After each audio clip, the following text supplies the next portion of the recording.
tour number 9. ShireFolk tour number 9. Rob Clamp.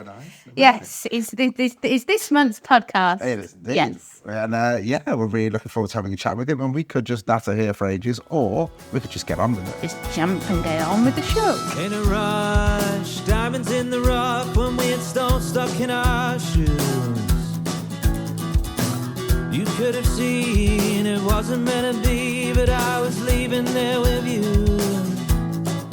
where we were lost,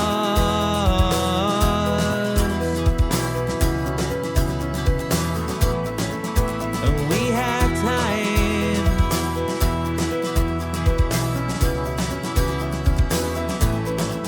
Oh, what a rush. So, hi Rob, thank you ever so much for joining us here. ShireFolk podcast number 8. Thank you for having me.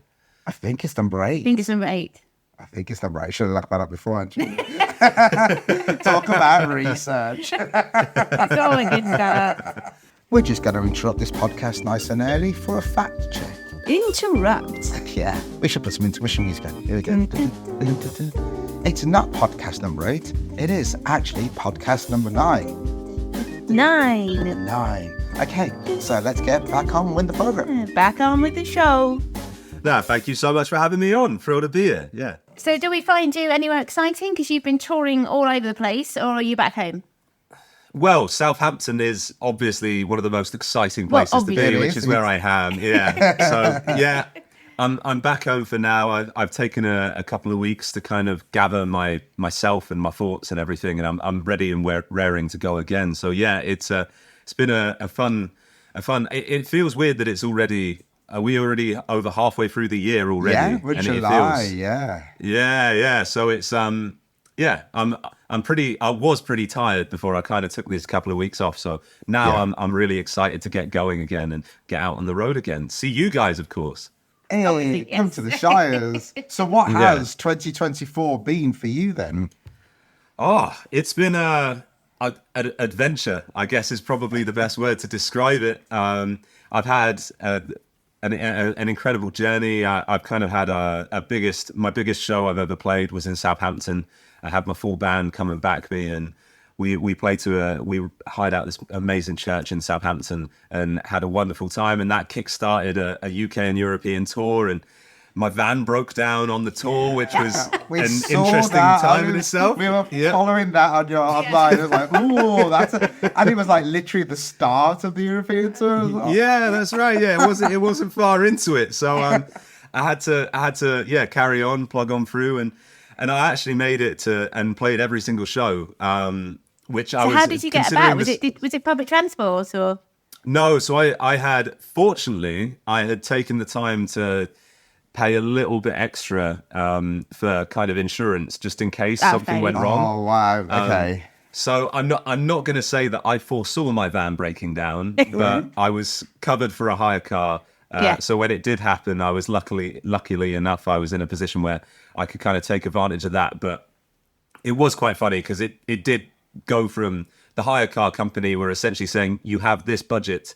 If you're going to stretch it for the entire of your trip, you're going to have to be in the smallest car available. And I was kind of crammed in. I'm not a tall person or anything, but cramming me in with that amount of stuff I was in a tiny Fiat 500. And, wow. Yeah, it was. Yeah, I wasn't sleeping in it or anything like that. So yeah, it was an amazing journey, and I had an amazing time. I'm absolutely thrilled I did it, and I'm buzzing to be back, relieved to get home in a way, but excited to get going again. And I got everything out of it that I wanted to get out of it, and had such an amazing time. So yeah, I'm looking forward to getting back out on the road now. So yeah, you had quite a jaunt across Europe, didn't you? You went to how many different countries did you actually go to in the end?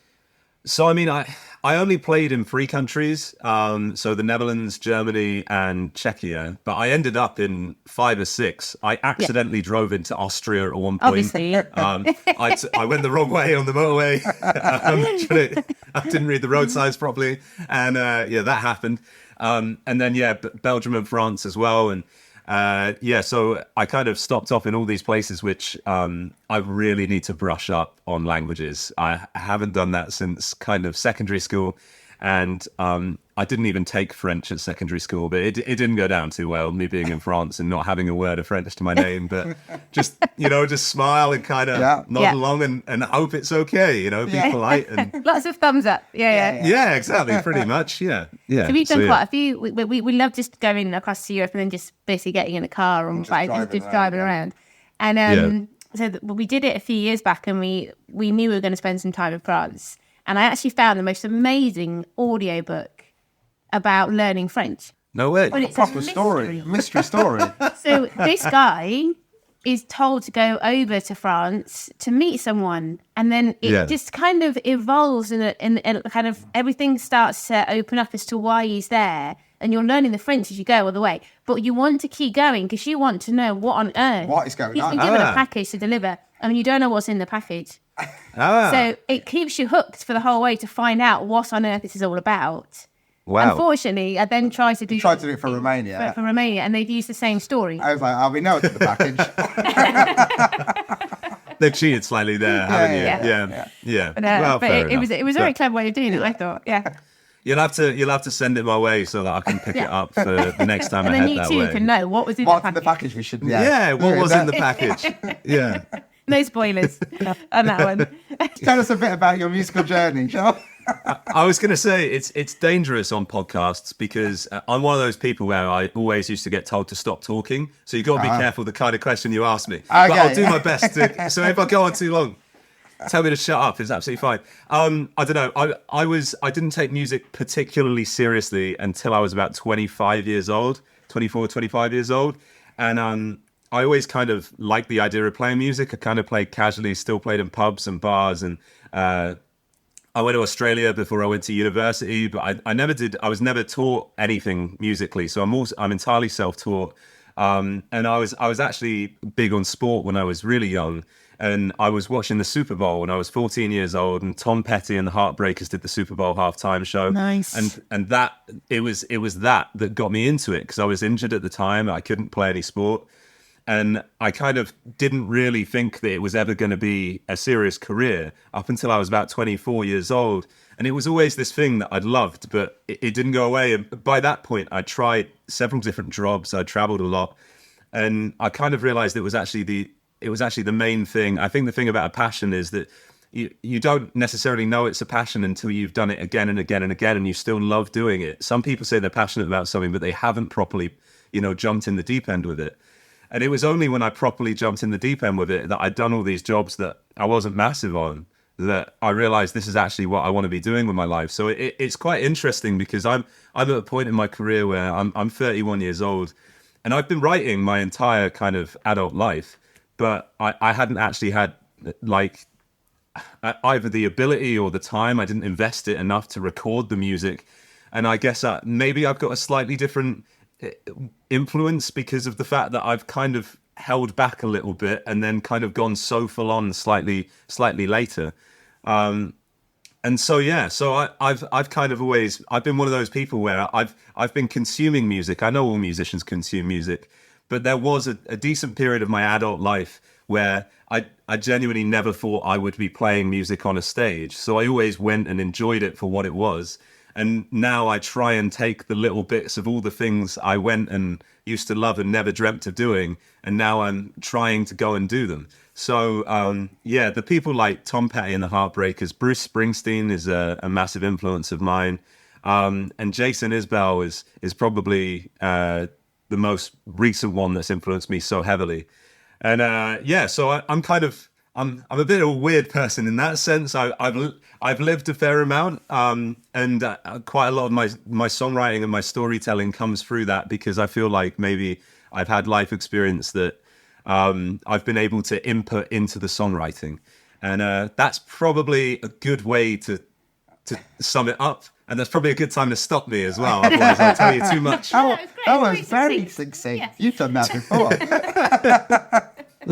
Brilliant. That's really good. Was that your first time performing in Europe, or have you been to Europe before?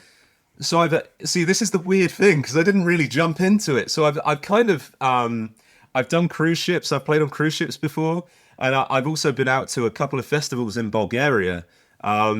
And a few years ago, and I was lucky enough to play at a songwriter festival several years ago, and I've gone out to that again since. So I've been to Europe before, and I've played in Europe, and I've also kind of, when I've been away on trips and stuff, casually picked up a guitar and whatnot and kind of played, and not really taking it that seriously. But this was my first ever proper European tour, I guess you'd say, where I'm in Europe for a sustained period of time. Even though the last time I went to Bulgaria, I think I did do 6 or 7 shows in about 5 nights, actually, properly cram it in there. But that's what touring's about. So I should have just answered yes, basically, to that question. That's great. Did you mention about being in Bulgaria and at the festivals there? So, because on your bio, you've got that you won the Singer-Songwriter 2022 in Bulgaria. That's right, and that's amazing. So is there anything a little bit more about that? Yeah, tell us how... Which song did you use? I don't know. Okay. Oh, yeah, so that was awesome. I mean, I had a friend who performed like pre-COVID at it, and he used to work for a magazine, and he put me in touch with these people, and they asked me to go out and represent the UK, which was pretty cool in a way. Then it's pretty much where there's a lot of people from a lot of different countries, kind of about 15 performers at first, and then it gets whittled down into a semi-final and then a final. And it's a festival that lasts the whole weekend, but there's a competition side to it, where it's judged, and it's kind of, they have professional judges come in and rate people on different things. And I think the year that I played it and I won it, I'm pretty sure it was, I have a song called All Quiet on the Western Front, and I'm pretty sure it was that song that kind of won it for me. All quiet on the Western Front, where the wise men sing and the fragile don't. Blue lions pulling out their guns, way down by ice in the winter sun. And oh, you are dancing in the ashes. They tore you to survive, and we saw through all your service medal jackets. It didn't give you the right, as all goes quiet on the Western Front tonight. I tend to do a storytelling part for it, and that kind of goes with that. And as much as I would love to think it was one of the other songs I did with it, from what I could gauge from what the judges said afterwards, it was kind of that swung it in my direction. So that means I'm now definitely going to have to play it at every single one of the shows. Always on the Shire tour. Yeah, that's fine. Also, it's also the song that we used on your advert. That's absolutely fine. It's honestly one of my favorite songs to play. Yeah, I'm thrilled, and it's nice because there's lots of different layers that add to it as it's gone on, and it's a song that I won't tell the full story to it, but it's a song quite heavily influenced by something that happened in my family many years ago, and it was a story that was told to me by my grandmother, and it's interesting because of the fact that the more I play it, it's obviously a song which is relating to the First World War. Yeah. And I've had so many people come up and tell me personal experiences, whether it's regarding to family or whether it's regarding their own kind of veterans have come up and spoken to me about it before, which is never really something that I kind of ever thought would happen as a musician, to have that kind of emotional connection with people. But it's incredibly nice and like warming to feel like, I don't know, that they're able to find something that relates to something that they can talk about. So I've taken so much from, like, it's given me so much as a song that I can't speak highly enough about it. So I play it every show, every single show. So I'll be playing it anyway. There you go. Good to hear. Yeah. So what with your songwriting? So you said that particular song's got that family connection, and you've got that kind of historic. What else do you draw for your songwriting from? A lot of it's from kind of personal experience, or it's from like the people closest to me. So there's not a single one of my songs that don't have a story or context behind them. It can depend on the audience as to how much of the story I tell, because I can talk too much. And I can see people falling asleep too much as well when I start talking too much. I joke. That shouldn't happen. But so it's a lot of it's kind of personal experience, and there's one of the songs that gets picked out sometimes is there's a song called "The Rules of the Gig," which is written about. Mention that. Yeah, we're going to ask you about that one. Yeah. That's about. I wrote that as a joke. There's some friends of mine that they run an open mic in Winchester, and it was kind of to give to them in a way, to be like, this keeps on happening. You can just play this if you ever get annoyed by it. And I played it one sound check, and they were just like, "Oh, you've got to play." I think I played it I was supporting Frank Turner, and they were like, I played it in the sound check, and they were like, "You've got to play it. You've got to play it tonight." So I think that's the first time I played it. So it's one of those songs where you have these personal experiences, and I like the idea that I can just talk openly about the songs that I've written. Yeah. And it can be quite awkward because that one kind of feels like you're not attacking the audience, but you are kind of saying, "Can you please be quiet?" Yeah. And it's a bit uncomfortable if they're a really nice, well-behaved audience. There was a point where I was opening my sets with that song, and eventually somebody came up to me and they were like, "You're a bit harsh with the first song, weren't you?" And I was like, maybe I should wait, a couple of songs in and be like, and then explain the situation. I'm really glad you're all here, but let's get this under control to start with. Okay? Yeah, it definitely doesn't work when you're playing to people who are actually being a really nice audience, because it goes against exactly what they're doing. So it's more like telling them, So I've kind of it now tends to get pushed slightly further back in the set for that reason. And it really made me laugh when I heard it, because I've been in so many situations where you're trying to watch someone, and then you've got all those things happening around you, and you're just getting really wound up, and there's that little element that goes, "If you don't want to watch it, could you leave?" And because I really do. And so it just really made me laugh when I was listening to the song. Yeah. Well, the attitude is, enjoy yourself, but don't ruin it for everybody else. You know, that's what everybody wants out of their experience with music. I don't think anybody's ever going to tell anybody to go this way or the other unless it's really getting too disturbing. But the idea is just, we're all here to have a good time. Let's have a good time. So that's the message with the song. Do not take it personally if you listen to the song, listeners of the ShireFolk podcast. Because if you're listening to the song, you're clearly not breaking the rules. It's not for you. That's exactly the point.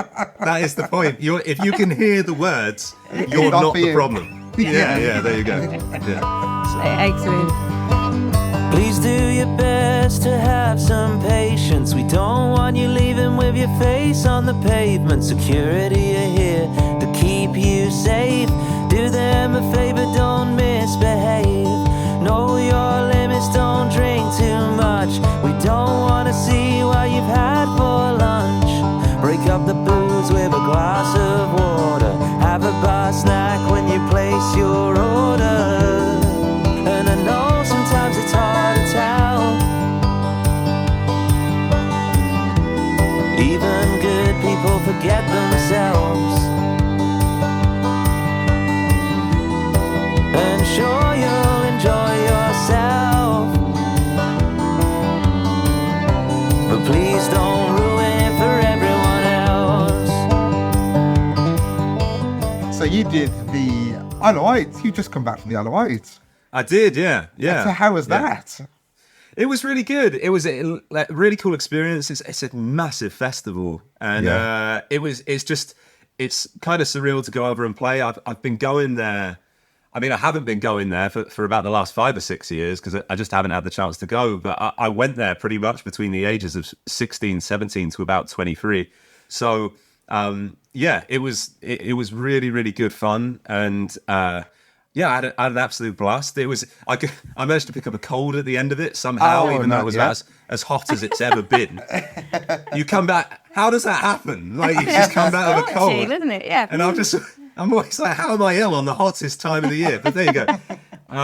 So that's what happened with that. But I had a really, really nice time. The stage that I was on, it was kind of a secret stage for the Love Your Tent people, it's an organization that's set up to support the idea of it's sustainable festivaling. So it kind of supports the idea that people take their tents home with them. And it's very much like, recycle everything. It's all that kind of thing that comes with. It's really difficult for especially with the amount of stuff that goes into making these festivals, to have people taking the time to invest into that kind of message is really nice. And they make a conscious effort at that at the Isle of Wight Festival with the Love Your Tent section. So it was really nice to be part of that as well. So yeah, I had a great time. Brilliant. And you definitely got the weather, which was nice. Yes. I didn't come out with a tan, but I came back with the cold too. Yeah, so you didn't get the download weather where they were just slipping all over the place.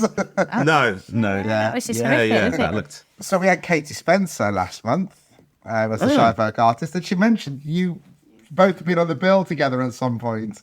We were, When was that? She's incredible. Like we played at the UK West Coast Folk Festival. So you've got to be careful when you look that up, because if you look up the West Coast Festival or the West Coast Folk Festival, I think it sends you to the States. So the UK West Coast Folk Festival. Yeah. It's in Blackpool. It was at the Winter Gardens in Blackpool. And that was like an incredible experience as well. It's an amazing room. I don't know if you guys have been to the Winter Gardens. I've seen it on. I don't really watch Strictly Come Dancing, but I've seen it on that. No, we have been there. Oh, is that? Oh, okay. Yeah, sorry. We've toured up there. We've been up there. Yeah. It's a huge venue, and we were both on the. I think it was the introducing stage. We were both on there. It was a really, really nice day, and to be fair, like, it's just a really cool experience to be able to go and play on there. And it was funny talking to her as well, because like I was almost nervous talking to her, because she's so well revered in like the folk industry, but she's like such a nice person that when you actually get talking to her, I was worried about. But I mean, I have this gift where I talk over anyone anyway, so so that wasn't really a problem. I nervous talk rather than the other way. So volume goes up rather than down. And I had honestly, it was such a nice time. And there were some awesome acts there at the time. Brilliant festival. It would have been nicer if it wasn't in the middle of January. But at the same time, it's indoors, so who cares in a way? It's nice to have a gig in January, because January. That's true. I shouldn't complain. And the people who run it are incredible people as well. They put a lot into it, and I think it's the same people who do the UK Blues Festival as well, which I think is up there as well. And there's a lot of I think it's solid entertainment. They do a lot of hard work, and they try and always put an introducing stage and an acoustic stage on, which that's great. You guys will know is like really important to people all around the country to get the opportunity to play on these stages, to go and do stuff. So it was a genuine privilege. And for the audiences to see you, because then the audiences then discover you, and then they suddenly get this new kind of music that you didn't know you would love. And so and that's kind of when if we go festivals, that's kind of where we head to now. That's kind of because that's where the gold is sitting, because the interesting stuff. Yeah. People are going to go and try and experiment things. Are usually sitting around those stages. Yeah, this is it. And I think they had. There was one band that were on the introducing stage. I think they're from Gibraltar, which you're never likely to bump into. That kind of thing necessarily. And then there's people from all over the country that were playing, and it's a really, really cool festival. Really nice people running it. And I'll always champion a festival that does one of these, either introducing or they do kind of a thing that gives people opportunities, because that's what people want. Clearly, but that's what I want, and that's what consumers want as well. It keeps it fresh. We've always thought the whole point of a festival is to discover something new, and if you go to a festival and you kind of all the main stage lineups, everything else, it kind of defeats the object of going, because you want to be there to discover something. It's an environment where you can. One of our favourite experiences was WOMAD, wasn't it? Because we knew no one. You literally went down the list and went, I've never heard of any of these bands, because it's from all over the world. And so you could walk from tent to tent and just go, this is amazing, this is phenomenal, let's walk into that tent and see what's there. And then the entire weekend was discovery. It's like, want to know more of that, want to hear more of that, want to hear more of that. Which is the point. It's like walking around with a live version of HMV, but they're all playing. It's like, brilliant. That's awesome. That's a great attitude to have, though.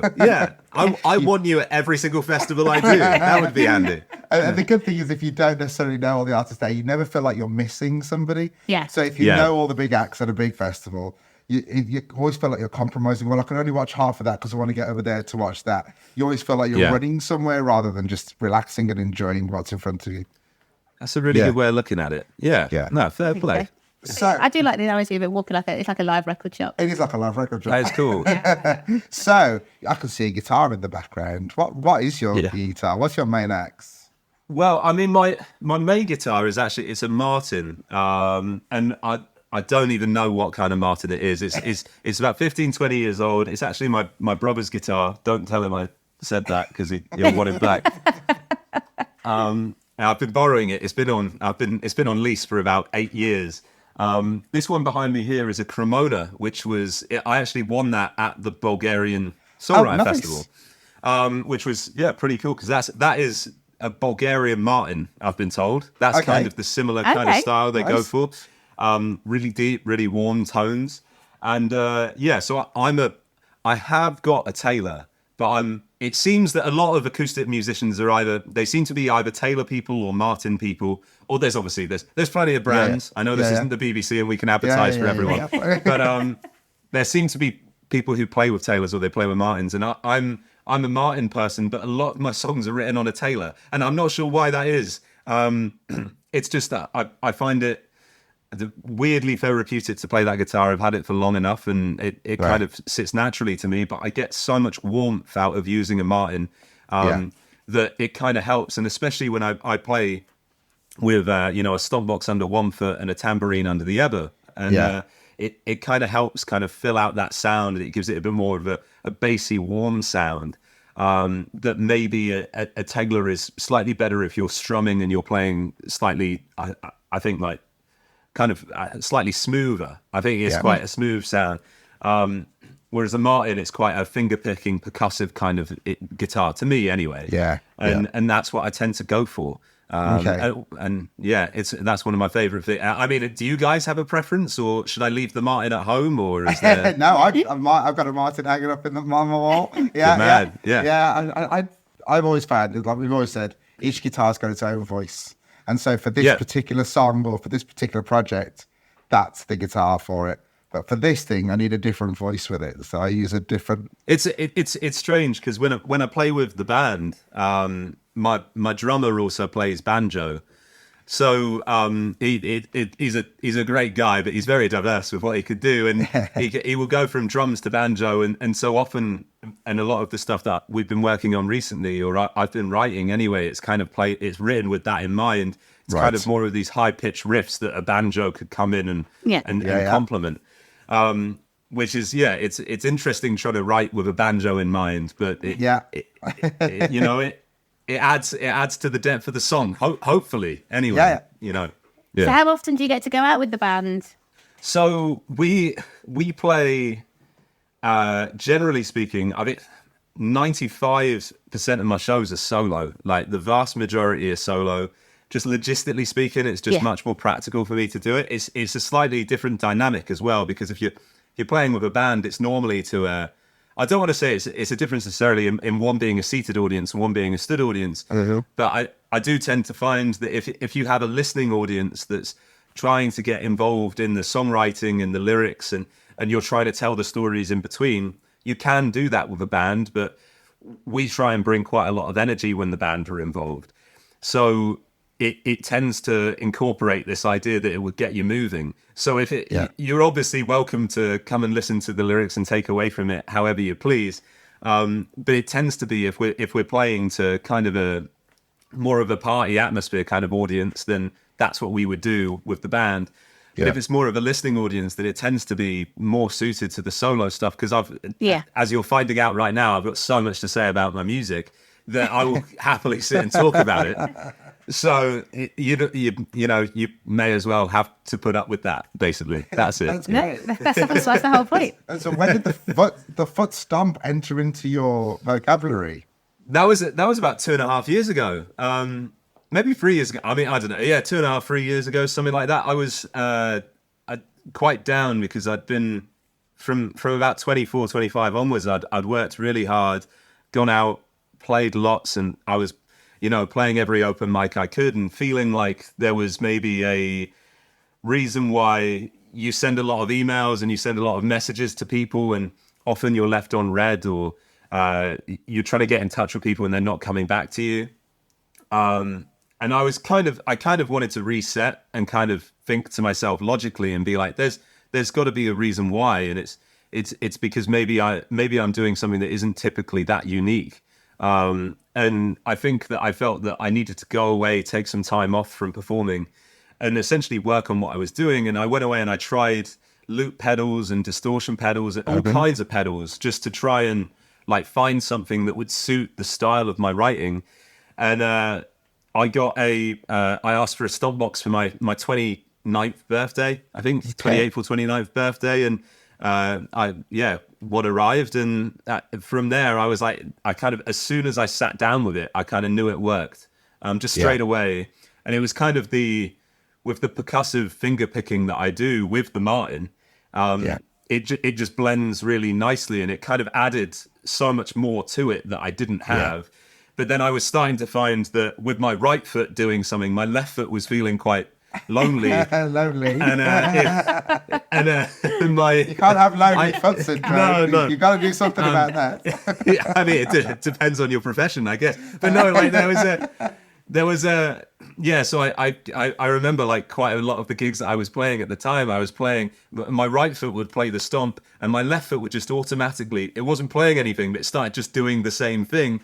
So I just looked like a frog, kind of doing this with my feet, you know.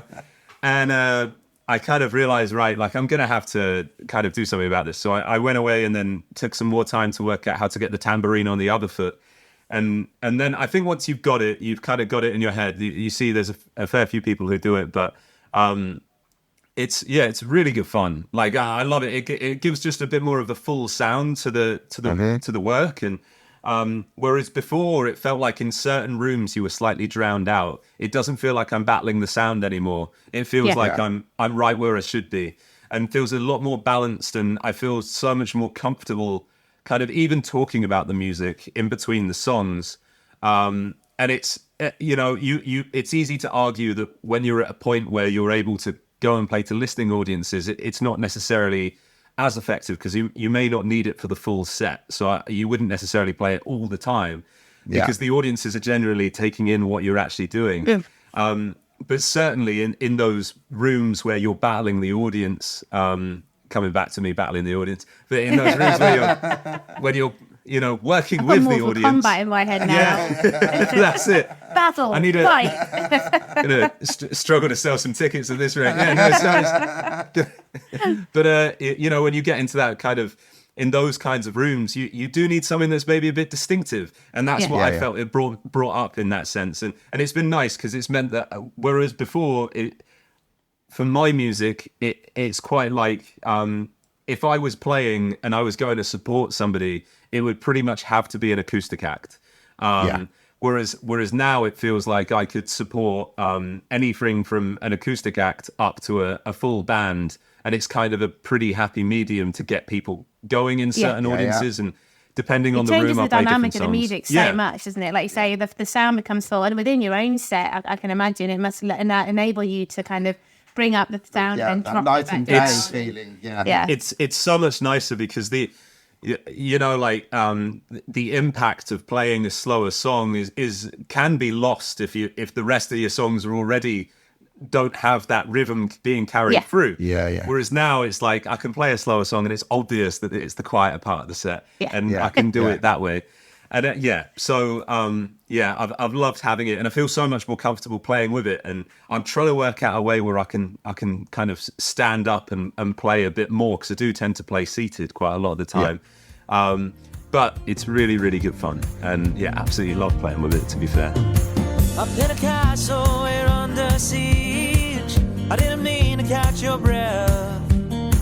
Oh, how mighty, watching out to sea. Got in line with sailors in distress. You couldn't comment on your foreign past. If anyone would ask, you wouldn't tell. There's a preacher in the courtyard filling up on gas. Fuel for the flames, you lay yourself. But as the sun goes down, there's no one else around.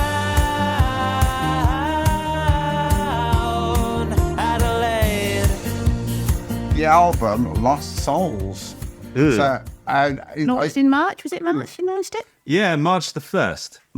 Oh, there you go. Yeah. And so, how was the recording experience? Did you enjoy that?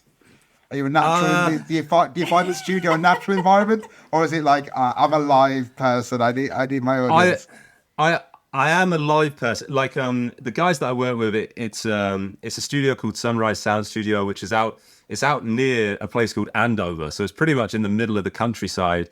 And absolutely loved the guys that work there. Mark and Undy are fantastic people to work with, really experienced guys, and I get on with them really well. And it's just, I think when it gets to the point where you get in, and the thing about playing, I think I played last year and the year before, I'm averaging over like 150 shows a year. So it's like you're kind of almost, your head is in that place where you play and it's done. And you're kind of you're wanting it to just be, as soon as it's done, and it's more it's more my kind of inability to have any patience that's the problem, and I think you need that if you're in a studio because it's so important, because essentially the music is the most important thing, and if you're not going to be patient with it and you're going to rush it, then there's going to be mistakes that are going to come up. So you do have to take your time with it. And to be honest, like looking back at it now, loved the experience. I think that I would have given myself a little more time in between what I had left to do, essentially. And I think there's all this stuff that goes on behind the scenes that people don't see it, basically. It's things like making music videos and doing promotions for the songs and getting everything organized in the order and releases ready how you want them. And I learned so much from that. I think I would have given myself a little bit more time maybe to kind of get that done a bit earlier. But there's, no matter how you record or when you record, there's always going to be a crunch time where you've got to say it's going to be done by this date. You know what I mean? That's fundamentally the way it works. And the band and the guys in the studio were fantastic to kind of put up with me as much as anything, kind of knowing what you want and you know how you want it to sound. And I'm thrilled by the end of it to have it exactly how I wanted it to sound, really. It was really, really good fun to kind of get through and do. But yeah, cool. I think a bit more time maybe I need to give myself and not stress myself out. Have you already started writing for the next one? Yeah, so I mean, this is kind of why I've taken a bit of time off. There's already been a fair amount of stuff that I've already got kind of behind the scenes that I want to get recorded anyway. But it's also trying to work out when to release it, how to release it, and try and kind of portion out everything as I want to. And it's, in the meantime, I'm booking tours I'm back around the UK, and in the autumn, I'll have shows across the UK, and I'll go back out to Europe again. And then it will be the same again next April and May. I'll be off touring again, and then more festivals next year. I've not got so many festivals this year, which is it's a blessing in a way, because it's meant that I've actually had the time to actually work on this stuff. So it's just, it feels like it's a lot of work, all the time. But I think, as I say, the music's the most important thing. So, and if you want to have this experience where you're like, I'm one of these people where I want to tell the stories behind every song, then the songwriting itself some songs they're done in 5 minutes, other songs can take weeks and months. And so you put a lot emotionally into it, and that becomes draining in itself. And then you add the stresses of the recording, and you need to sort tours in this place by this date and all this kind of stuff. So it's you got to be kind to yourself along the way. Yeah, I know, that's it. 100%. So we've seen a picture of you at the Southampton gig. Yeah, that looked amazing. The audience and you, and that was a big show. Yeah, it was massive. I don't know. It was one of those. I think it's one of those things. We did a show the other year in Southampton, which was at the Joiners in Southampton, which is one of the it's quite an iconic venue to people from Southampton, and really wanted to play there. And then that sold out, which was amazing. It was 200 people, but the experience that I found with that show and with a lot of the other shows that we had kind of last year was that I was kind of able to recognize so many people in the audience, and you're trying to pick out the people you don't know in a way to be like, who are they? Yeah. Whereas this time round, I was trying to pick out the people I knew. I was trying to like find my friends and my family and stuff, which is it's a really, really cool thing. But then it was also the fact that, you know, I've worked so hard for so long, and that it's like you see people wearing the shirts and singing the songs and enjoying it. And it's just that absolutely incredible, like just a really, really cool night. And I've kind of started to get my head around the idea I would go and play somewhere and people would actually come and show up. And that it's kind of, you know, it's kind of mind blowing. I think it's strange because when you dream of this kind of stuff, and like you spend a lot of time thinking about what might be or what it might take. And that was what kind of my early adult life was like. It was always in my head, like, well, it would take a lot to do this. And so I didn't do it for a period of time. And now I'm doing it. It is taking a lot. But the reward is so massive. And nights like that really do keep you going. And when you go and play anywhere, and, you know, if there's two people in the audience, then that's more than none. You know what I mean? So you know, that's, you know, more than I've played to in past years. And so it's that night was just really, really special, and in a really special place, and really looking forward to, kind of, I can't announce what we've got next year, but just yet. But watch this space. But watch this space. Watch this space. How would somebody keep in touch with you then? What's your website, and do you have a mailing list? Well, yes. So if you go to www.robclampmusic.com, there's a mailing list on there which you can sign up to. There's a pop-up. There's also a section on the website where you can sign up to the mailing list. I had a lot of fun setting that up, almost as much fun as I did setting the Zoom up for this video call. The joys of tech. You can imagine how much effort I put into that. So it literally took me weeks. So please go and sign up. Alternatively, you can find me on social media. If you look up Rob Clamp Music, clamp like a wheel clamp. That's genuinely my surname. Yep. You can go and look me up on Facebook, Instagram, all that stuff. And as I say, like, it's kind of, you know, I'm traveling all over the place, and I love it in a way that I don't know what I'm doing, but I really, a lot of the time, you don't know what you're doing or what you're walking into. And things like, you know, being able to go and play somewhere where you know the people that you're expecting people to come, they can be a rarity in certain circumstances, and sometimes you're kind of walking into something and you don't know what's going to happen until you get there. So yes, stay in touch and keep an eye on that.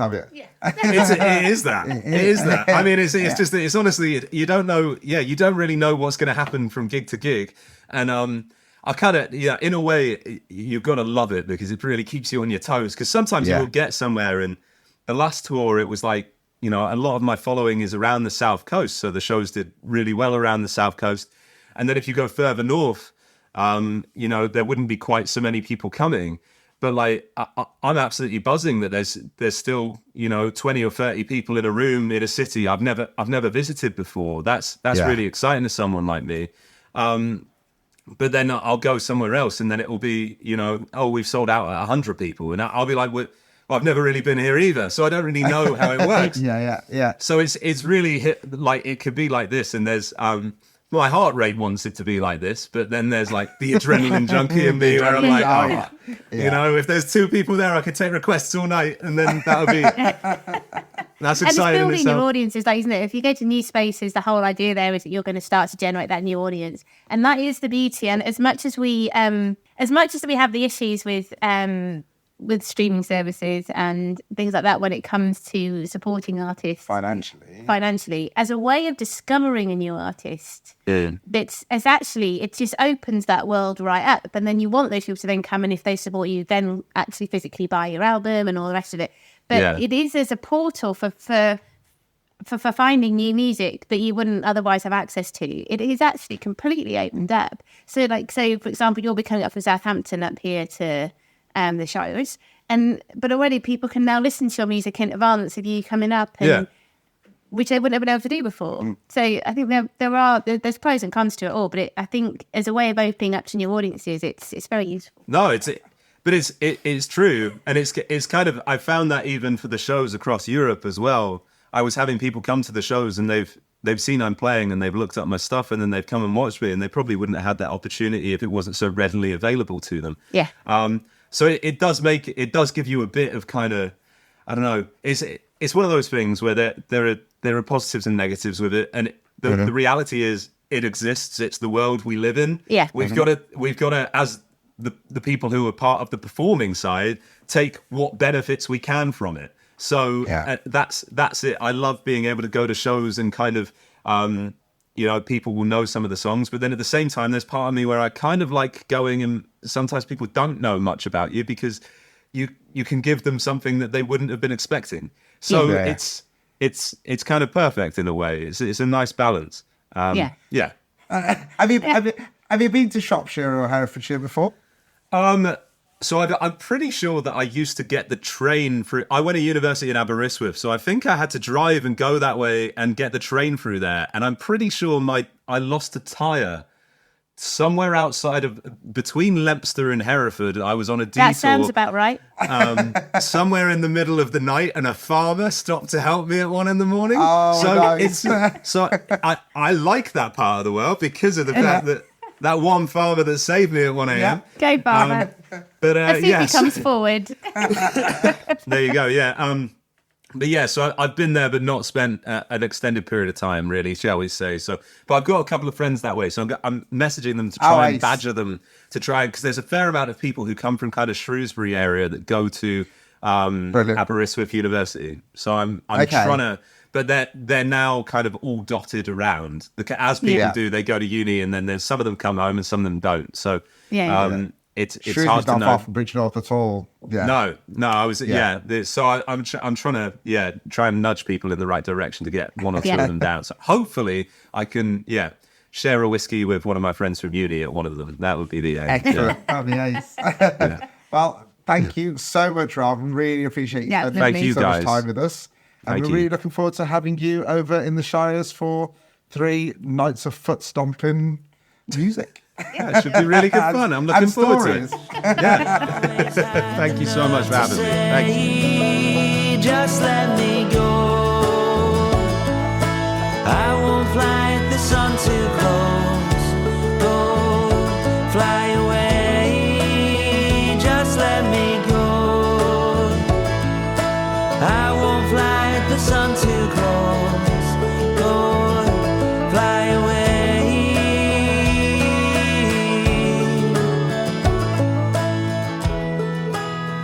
Oh, that was lovely, wasn't it? Such a great guy, really chatty. Yeah, it's lovely doing that. He's really grafted on what he's doing. You know what I mean? He's really thinking about what he's doing. Yep. Music, he's spent the time and energy to really work on it over the years, which is great. Like 150 gigs a year. Yeah, I mean that is dedication. But then to step back and to go, I want to work on my sound, and spending time to do that. That's really nice to hear. Somebody grafting so hard at their sound and their style. Yeah, it really is. It made me laugh when he mentioned about being at the West Coast Folk Festival and then having to clarify because there's a UK one and an American one. So it did make me chuckle to myself when he was mentioning about being at the was it the West Coast Folk Festival, and how I had to clarify that there's an American one and a UK one. Yeah. It just made me think of my dad when he was much, much younger. He used to brag to ladies. Oh, was he courting the ladies? He was courting the ladies. And he used to brag that he once spent a summer around the beaches of Hollywood. Oh. Yeah. Hollywood's in the UK. Not California. He's never been to America. Oh, lovely. Yeah. Smooth. Very slick. Very smooth. As always, this is only possible because of A, some wonderful artists, B, amazing venues, C, amazing audiences, but the Arts Council UK, England, because of the Arts Council support, who have been incredible to support this project, and amazing partners and sponsors who have helped us all the way along with it. Really couldn't have done it without any of them. So it's made not something you just do on your own. This is actually a whole bunch of people who have been really kind to share a vision and help make it happen. So thanks to everybody there. And if you're here at the very end... Hey, Andy. Hi, Andy.